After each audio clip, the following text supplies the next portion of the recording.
ছোট্ট ইসমাইল ডেকে বলে, ও ইসমাইল, আমি স্বপ্নে দেখেছি আমি তোমারে জবাই করছি, এখন কি করব? সুবহানাল্লাহ। এবার আল্লাহ দেখলেন সাইয়েদনা ইব্রাহিমের হৃদয়ের মধ্যে ইসমাইলের জন্য ভালোবাসা বেশি না কম? কত বেশি জানেন? আমার আব্বা যদি আমার পেত, আপনার বাবা যদি বলতো, আব্বা তোরে তো দেখছি স্বপ্নে জবাই করি, আমরা কইতাম, আব্বা আমার দেখেন না, আমার বড়টারে দেখছেন। কথা কর। আমরা বলতাম, ছোটটারে দেখছেন, ওইটারে জবাই করেন, মাইজাডারে করেন, বড়ডারে করেন, আইন আই হাইতান্ন। ইসমাইল, স্বপ্নে দেখেছি তোমারে জবাই করতেছি, কি করব কও?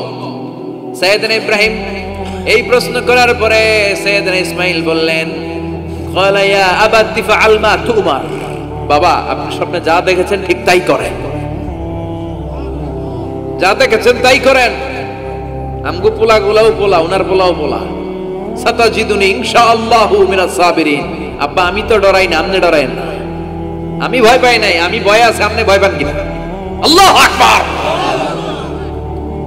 কি ছেলে দিয়েছিল আল্লাহ তারে!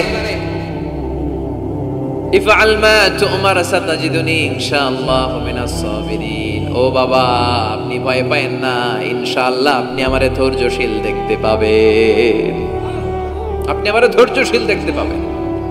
তাহলে ছেলের সাথে কি কথা হয়েছে কোরআনে আছে না নাই?